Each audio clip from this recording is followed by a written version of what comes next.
Okay, so today we're going to talk about the topic of trauma.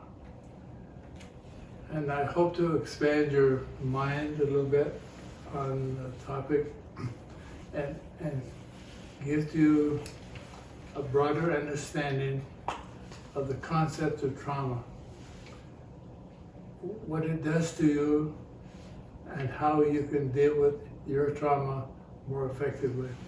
And to do that, I would like to go to page 147 in the book.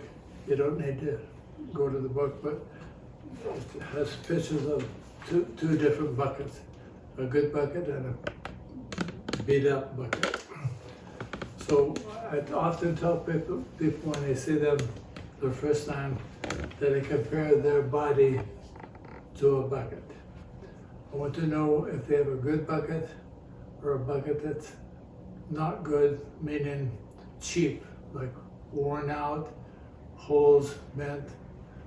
I compare them to the buckets you would buy at Ace Hardware, like heavy duty steel that you can pass on to your grandkids and on down, or the one you buy at Memorial Day for the kids that cost $2 at Walmart.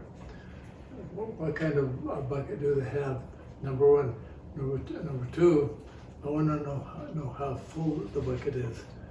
So on the next page, it shows different buckets. If the bucket is full, at least 82% or above, that's when you have good health. 82% or above is representation of the amount of energy you have in your body. If the energy in your body goes lower than 82%, then you start to have minor problems with minor organs. So in the book it shows that you have minor problems with minor organs. As the level of energy goes down further, you start to have either minor problems with major organs or major problems with minor organs, kind of depending on your body. And by that time, the level of the bucket is way down below half. Now, one of the things that I use to monitor how full a bucket is, I use the Regulus Test.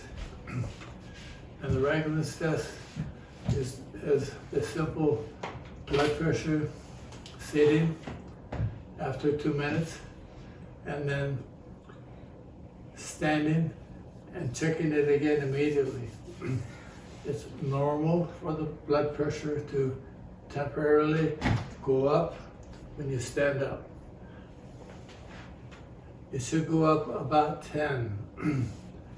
If the blood pressure does not go up, it's an indication that the body is weak, particularly the adrenal glands, sometimes the thyroid, and most of the time the whole body is weak.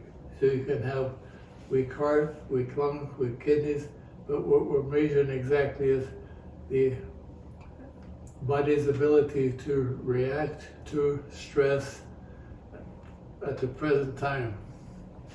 Now, let me talk further about that, because that's an easy test that anybody can do at home with a simple $40 blood pressure cuff they can put on your wrist. You sit for at least 2 minutes, let your body settle, relax, take the pressure, and when you stand up, immediately check it. So you set it to test, and you stand up and hold the arm exactly in the same position you want it to go up, 10. Now, if it stays the same or goes up only a little tiny bit, that's a good sign. If it goes down any, that's not good. If it goes down a lot, that's bad. The further it drops, the more fatigued you are. When people have that condition, it can be from accumulated stress. And as we talk about trauma today, there's trauma that comes into us from the outside. There's trauma that goes from the inside out. A lot of people have a lot of trauma internally induced, internally triggered. And it can be in any corner of the triangle. On page 27 in the book, there's a picture of the triangle. The peak of the triangle is mental, emotional, spiritual, and one corner is chemical, and the other corner is structure. A lot of people, as they age, forget that they're getting older, and the buckets are getting a little wear and tear on it, but they push hard, mentally and emotionally and physically and even chemically. They push from the inside to try to maintain the size and shape of the triangle when they were younger. So you can have what I call repetitive micro trauma from the inside out by exceeding what I call tissue tolerance. Now, tissue tolerance is a fancy word for the thickness of the bucket.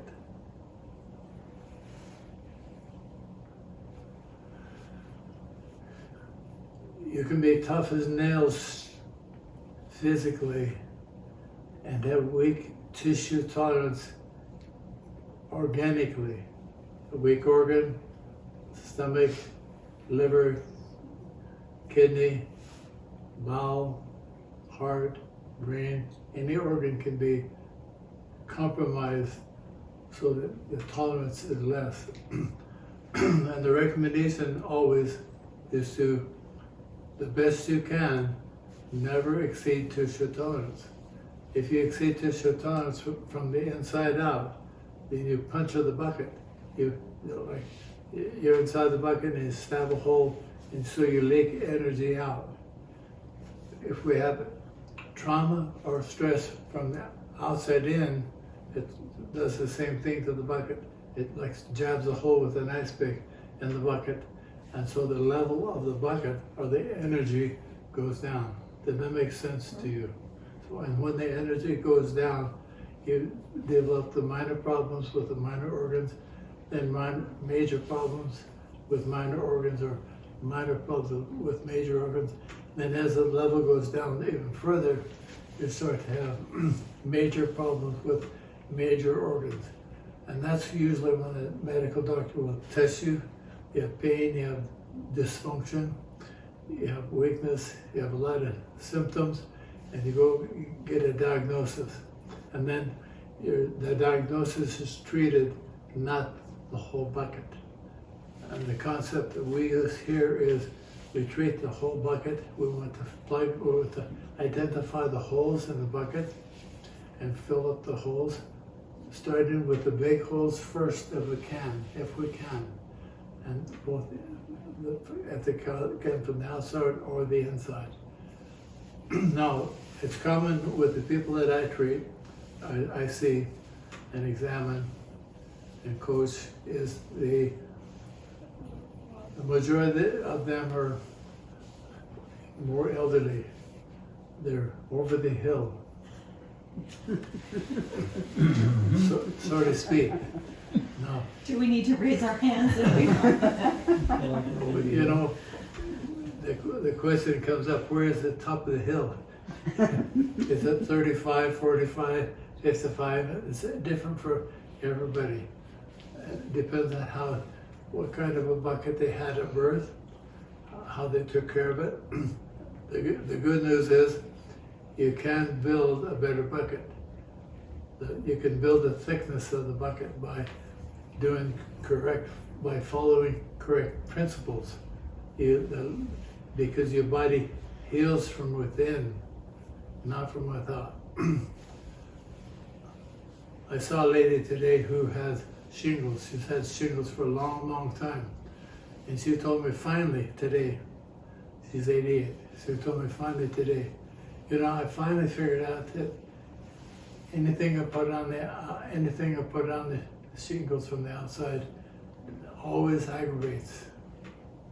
And I've learned that if I don't put anything on the outside, they do better.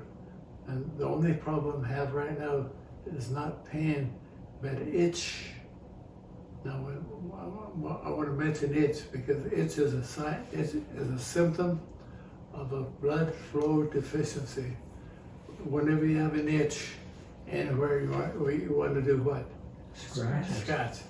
So, and when you scratch, many times the harder you scratch, the harder you want to scratch. You want to get in deep. You want to get right in there. So your body it's begging for more blood. Now, if you think about that, the tissue that wants more blood and signals with an itch to the brain that it wants more blood, the tissue is compromised. The tissue is weak. The tissue tolerance is less than if it were healthy. And if you dig and push and scratch, you damage further the already weakened tissue, which then prolongs the recovery. So it never ever finally gets resolution. So what do? It's simple therapy for chronic low-grade itch or intense itch is cold pack. Cold, not ice, cold. Why not ice? Well, same answer. The tissue is already compromised. The tissue is already weak. You don't want to put ice on weakened tissue. You want to cool it, but you want to cool it gently. So you can take ice, put it in a wet washcloth or towel, and put the wet on it wherever it is. And that causes the tissue to get cold. The body says we need more blood. It sends more blood. After about 3 or 4 or 5 minutes, you take it off, and the blood continues to provide the nutrition that the itch asks for. So that's a quick Is anybody tip. itching besides me now? I'm itchy. He's No. always Just when itchy. he's talking about it. While we're talking about that, let's talk about a similar symptom that's treated incorrectly. Sometimes as people get older, they have neuropathy, and it's most common in the feet and the legs. The feet feel numb, and many times they burn. The legs at night, they burn because they're hot. It's the same kind of it's a similar kind of reflex signal to the brain. The brain wants more heat in the feet. I've had a number of people who then, I tell them, get out of bed, get a pan of hot water, put your feet in it, help the body do what the body's trying to do on its own. It's create more heat or more nourishment to the tissue of the feet. And that works very well. Now, if you have a stubborn problem and the heat alone does not make a significant improvement, then you do another trick. You get 2 pans of water, you put one foot in hot, same as you did. Well, you have another pan with cold. Do you put ice in it? No, you just run straight cold out of the tap. 1 foot hot, 1 foot cold. 4 or 5 minutes, drain. What if they go numb and not necessarily hot, but more like numbness? Same thing. If they go numb, I would do the hot and cold, and then trade. If you have a T-zone, stand on it and turn it on 30 and get more blood flow to the feet. That's a good thing to do near bedtime. Thank you. Okay? Okay, we're talking about trauma. Let's go back and expand your mind on what trauma does. Trauma pokes holes in the bucket. The level of the bucket goes down. Then you finally get down to the bottom and you have major problems with major organs. If you don't plug the holes, it may empty you out. So the bucket feels empty. So you have almost no energy. You don't feel like doing anything. You can't get motivated because there's nothing the push is gone. By divine design, God gave us some storage capacity in the body that we don't know much about, but it's there. Here's where it is. You can, if you draw a picture of the bucket and you get down to the bottom and the bucket's empty, you can put a little block out to the side, and the little block has, you can put RE, reserve energy. Where is the reserve energy? Reserve energy is in the bones, it's in the blood, it's in the fat, and it's in the mind. Many times people who are totally depleted live a long time because of the mind, how they think and what they think about. Not the health facilities for elderly people have a lot of those kind of people. They should have died, they wanted to die kinda, but not really. They want to hang around. If you have friends or family that are in that category, know this. The death rate during the month of January for old people in rest homes is the greatest during January, because they live through the holidays. They live through, they want to see their family, they want to see their friends, they want to enjoy that time of year. When I was in Colorado Springs, I associated with a lot of military people. We had a lot of old military people who've been in Vietnam. Some of them had been in prison camps and had survived because of their mind. Extreme torture, extreme trauma, all kinds of trauma, but their mind was solid and they survived. So that brings us to the question, where does trauma occur? If we think of the triangle, the picture on page 27, which part of the body are we talking about? Which part of the triangle? Is it mental trauma? Is it emotional trauma? Is it spiritual trauma?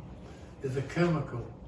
Is it chemical from having too much bad food, too much good food, not enough food, the wrong kinds of food?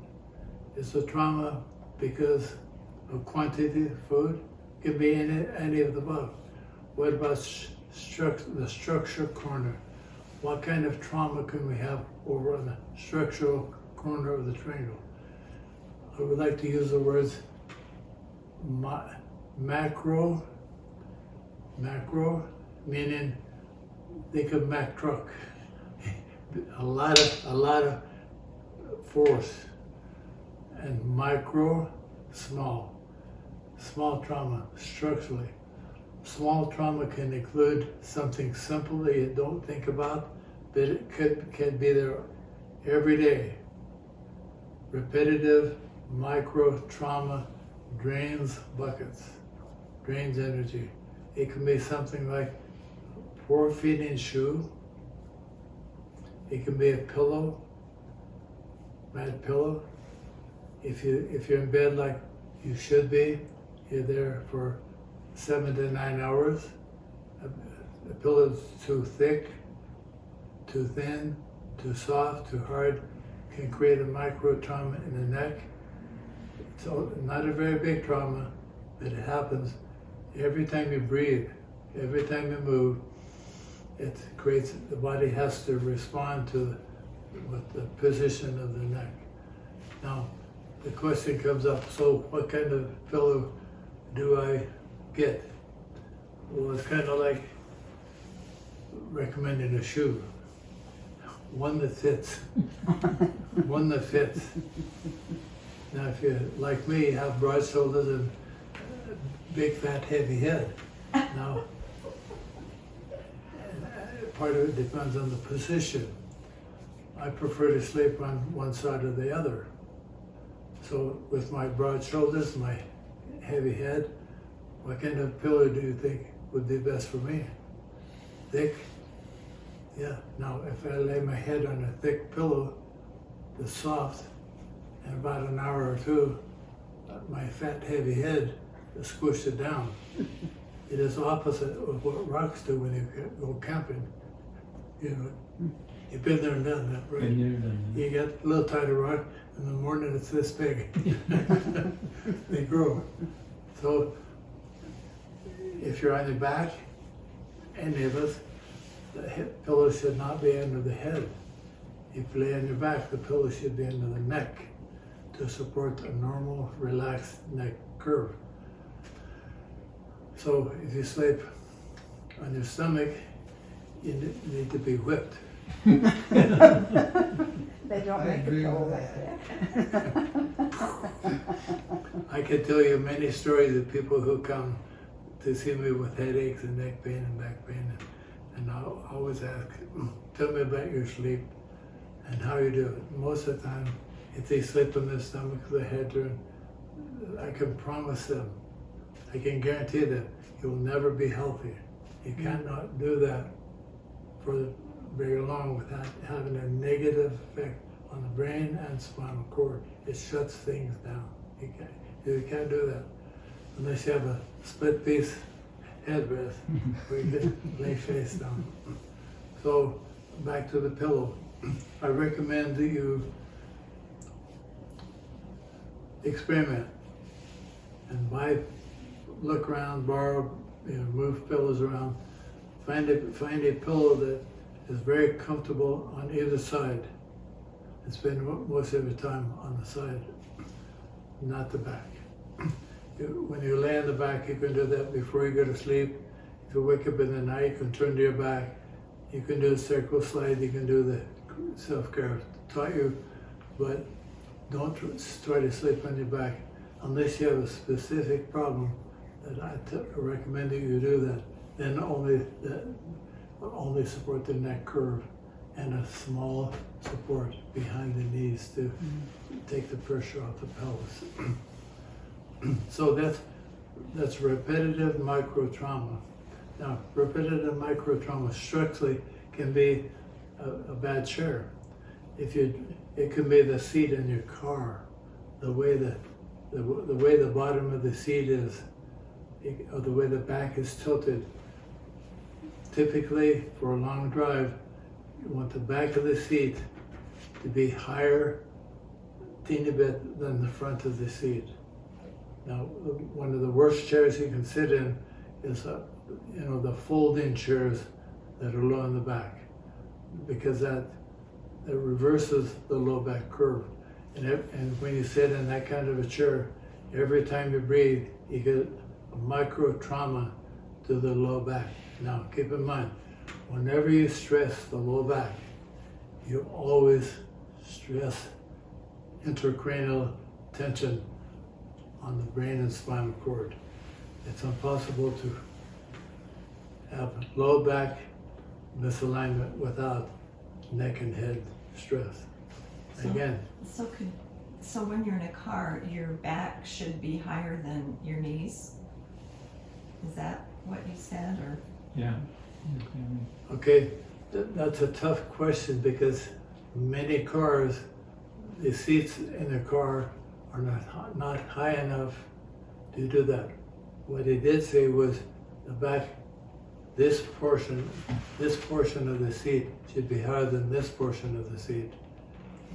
And your knees may be lower, the seat may only be that high. So your legs are way out front, but you want the back higher than the front. That's the idea.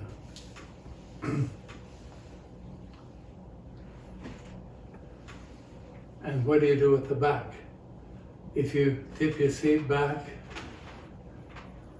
to relax and then have to lean your head forward, you've done damage. So you have repetitive trauma every time you breathe. So where should the back of the seat be? I recommend that you do the best you can to balance the weight of the head directly over the center of the low back so you're more vertical, not forward, not back. If you have a passenger, have them check you to see where your head is. You want your head centered over the low back. neutral. See, again, the head weighs 11 to 13 pounds. That's like a bowling ball. You want the bowling ball as balanced as you can get it. And you don't want to lean on the armrest. If you have armrests, use them both. Don't go one way or the other. Keep the head centered. Now, why am I telling you that? Because those simple things like that can drain your energy down so the level of the bucket is lower. Then when you have real stress of any kind, you have less capacity to deal with the other kinds of stress. Now, for a few minutes, let's talk about the other kinds of stress. Mental, emotional stress. It does just as much or more damage than physical stress. For example, a lady who comes, whose husband died with COVID in early part of the year. It's taken her several months to compensate and adapt and to work through that trauma, mental, emotional trauma. She called me, texted me the other night and said, I hit a cow, and showed me the picture of her car, totaled her car. Now, she said, what do? They took her to the hospital in an ambulance, they took her x-rays, she wasn't bleeding, nothing broke, so they sent her home with some pain pills and muscle relaxers. Let me tell you what happens after a trauma, any kind. After the initial event, the effect goes on for time.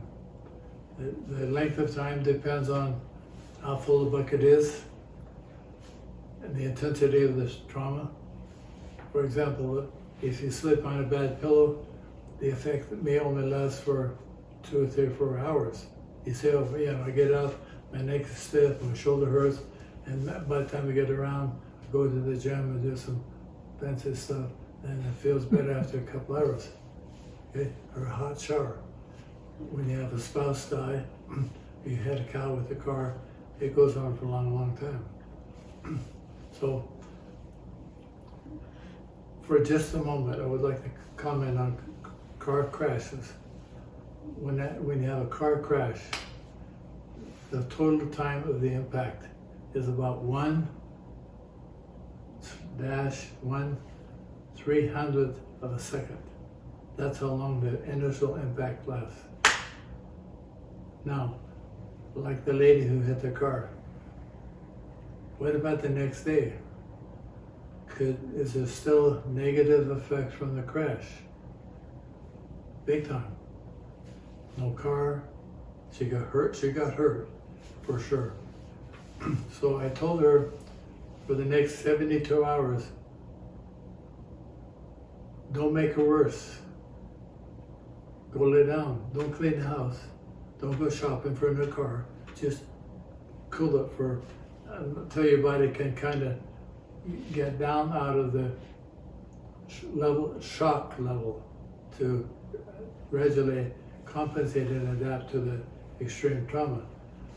Because the trauma, in her case, affected the whole triangle. She became weak and shaky and lost her appetite, and a lot of things happen. It'll take her a long time to get over that. And how long does it take tissue to heal in a car crash? You have 2 kinds of tissue, primarily. You have hard tissue like bone, you have soft tissue like muscles, arteries, veins, lymph, nerve. Which heals the fastest?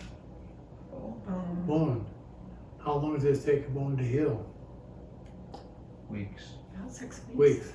They tell you broke a bone, you're going to have to baby the bone, unless you pin it. You're going to have to baby the bone for at least 8 to 12 weeks, and they x-ray it a few times to make sure that it's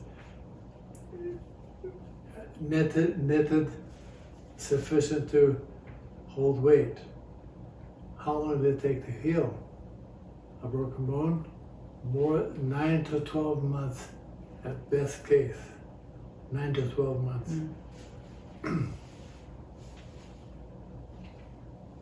Now, when you have a broken bone, is the trauma just structure? No, it's all the above, right? Mental, emotional, chemical, the whole thing. Okay, do any have any comments or questions on what I've said to you so far? I'm going to pass around the test. The test.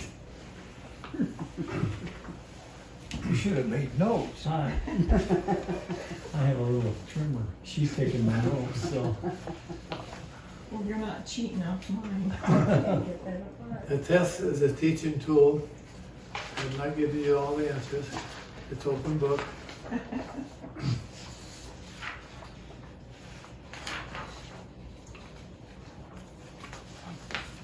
Injury can occur both from within and or without. True or false? True. Thank you.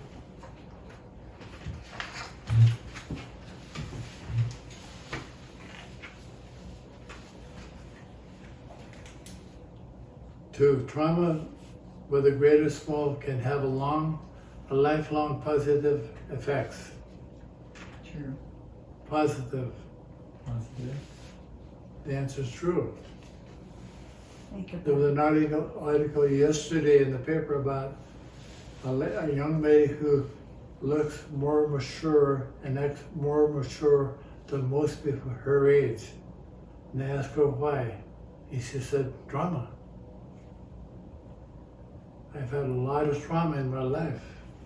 I've been forced to adapt and survive. So trauma, handled properly, equals toughness. Remember your brothers, Denise? One would sit on the other one and pound on him. I'm trying to make you tough, boy. Number three, a broadside automobile crash can change personality. True. In 2 weeks, we're going to talk about the personality profile and how posture has an effect on your personality. I saw a lady today who got backed off her horse and broke her leg early this year, and they had to pin both the tibia and the fibula.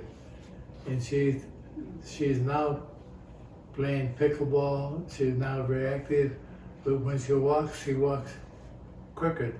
She leans to the left, and it's affected her personality. She's too far left. And we'll talk about that in class in a couple of weeks, but that makes her logical. And logical women are tough to deal with. They have all the answers. Most of them anyway. And she's also forward. When people go forward, they get aggressive. So she's aggressive and logical both. And her husband has to deal with that. So she is repetitive micro-trauma for him because of her personality patterns. And in the class we talk about how to become neutral. Number 5. No, 4. When soft tissue is damaged, it usually begins to heal within 24 to 48 hours. That's true. The body starts to mend quickly. That's why it's very important after a significant macro trauma, like hitting a cow, that you get aligned as quickly as you can to get back to normal, because the body will heal crooked. When the body heals crooked, it takes longer to fix because you have to kind of undo the compensational healing before you can get reparative normal healing. A bone fracture usually heals within 6 to 10 weeks. That's just false. It takes 9 to 12 months. It can become relatively stable in 6 to 10 weeks, but not healed. 6. Consuming excess food volume is self-induced microtrauma. True. And that's very, very common. One of the most serious problems we have in our country is excess food consumption. Do you know when that's the hardest? Pardon? Do you know when that's the hardest? When? When your wife thinks you need to gain weight.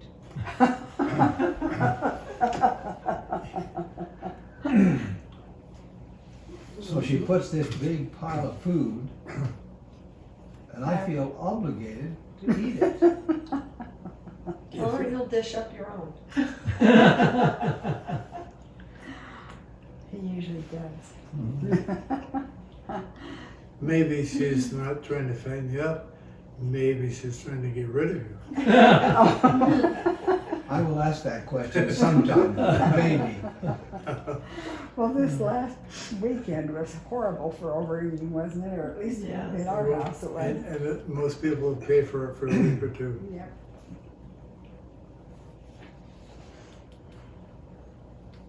When you're satisfied, stop. There are three weights. The weight you are, the weight you want to be, or your wife wants you to be, and the weight you should be if you're healthy. If they're all the same, you're good. Most people are overweight. Number 7, a pillow that is too low, high, soft, or hard is often a source of repetitive microtrauma. True. 8, by divine design, when tissue when injured and during the healing process may actually be 10 to 100 times more sensitive. The answer is true. Let me explain to you why. That's a gift to you from God. When you damage tissue in any way, the tissue becomes weak. The tissue tolerance is less. So by divine design, the body becomes 10 to 100 times more sensitive. The medical definition is, the medical description is neurologic supersensitivity. So that when you aggravate, even to the slightest degree, tissue that has been damaged, the brain says, don't do that again. And it's multiplied 10 to 100 times. Now, if you think about, if you cut down a tree, you saw off a branch, what happens to the cut part? Many new sprigs will come out. That's what the body does too. Over time, on a tree, most of them will die off, and 1 or 2 of them will become dominant. The same thing happens in your body to damaged tissue. That's a gift to you, to cause you to be more gentle. Number 9, muscle spasm is often the body acting automatically, applying a first aid measure of splinting to prevent additional damage to joints, nerves, blood vessels, and lymph vessels. True. Here's a problem. However, often you have an injury, the body will splint, and then you aggravate it too much, you push the compromised tissue beyond tissue tolerance, so the body maintains the splint, maintains the muscle spasm. So then you develop new nerve patterns.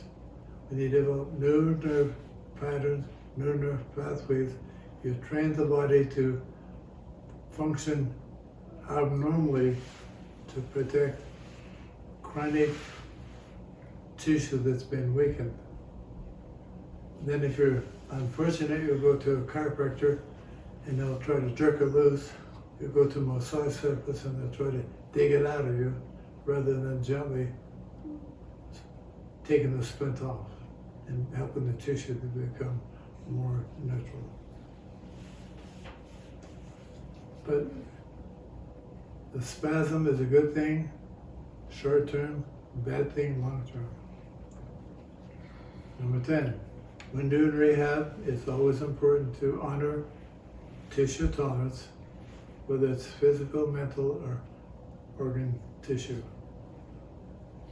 Sure. True, very true.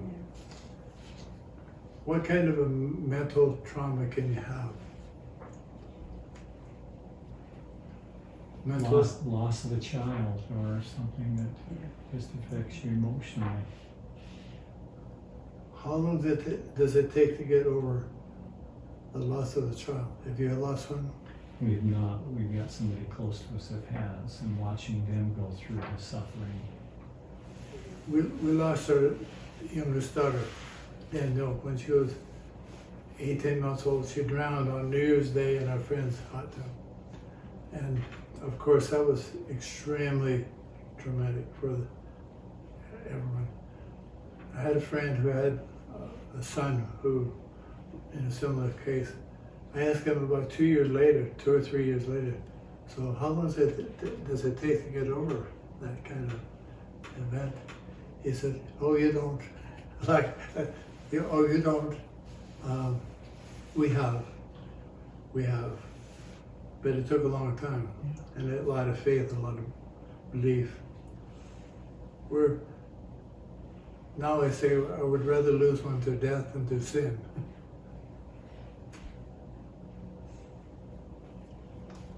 When in a motor vehicle crash, damage to the vehicle is generally a direct corresponding relationship to body injury.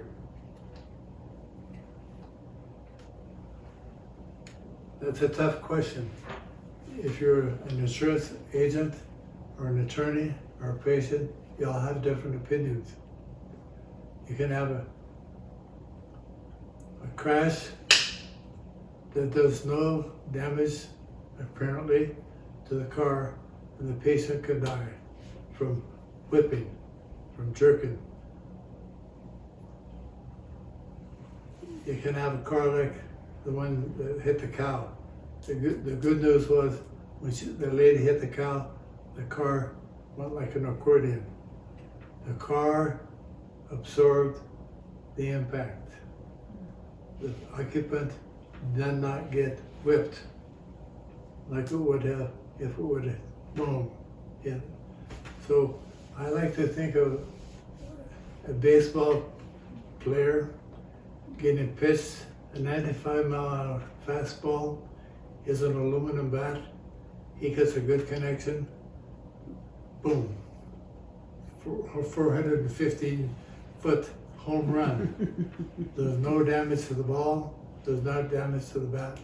Now we take the same batter. We give him a wiffle bat, a foam bat. Same ball, wham. He might not be able to hit out of the infield because the bat absorbs the impact. So if you ever get in a car crash, remember that if the car did not bend or only bend a little bit, you got hurt for sure. And you may have no symptoms until after your body has compensated for a day or two or three or maybe even a month or two. So remember that if you ever have a crash or have a family member that has a crash, be thankful that the car gets damaged a lot. Number 12, it's possible to rupture a disc, spinal disc by sneezing. What do you think the answer would be to that? It must be true because it seems so unlikely. It depends on the condition of the spine. That's the answer. That's the answer. If you have a good, resilient, strong disc, it's false. If you have a crooked spine, a dried out, degenerated disc, a sneeze can rupture it. In the Dark Ages, they killed people by wrapping a rope around the chest, under the arms, one around the waist, one rope tied to a horse going that way, another rope tied to a horse going that way, and they scared the horses. They jerked the body apart. The bones broke. The discs stayed intact. Discs are tougher than bone. They get more resilient. So that answer varies. But as a doctor, I would have people come to me and say, "Oh, all I did was sneeze. It can't be that bad of a thing. I know I can't walk. I know my legs now, but it can't be that bad. I just sneezed." We take x-rays and we see worn out tissue. 13. Who is ultimately responsible for the quality and fullness of my bucket? Now, we're talking about trauma and stress. How long have you been here? I didn't hear you walk in. Like 30 seconds. Okay. I'll put you on the spot. Okay. She's been married now for 3 weeks. About 3 weeks? Yep. Was it a trauma? Yeah. Yes, it was. A good trauma. Okay? But she can make it a bad trauma, or she can take that trauma and make it whatever she wants. So you have the ability to create the effect of whatever trauma you have. I had a good friend in Colorado Springs who was a sergeant in the Army. He and a friend put together a company. He sold the company for $3 million. 5 years later, he said to me, "That's the worst thing that ever happened to me." He lost his wife. He lost a couple of kids. He got his membership messed up. A lot of bad things happened because it was a very good thing that turned into a very bad thing. I've had people that I work with who they have had a big business for some reason or another. Many times a friend or family member, it's gone. They have to deal with the trauma. When it's all over, they're better now than they were before because of what they went through. So whenever you have a trauma, always make out of it a good thing. You're all entitled to inspiration and guidance to help you make whatever kind of trauma a positive effect. Okay, thank you for coming. Thank you.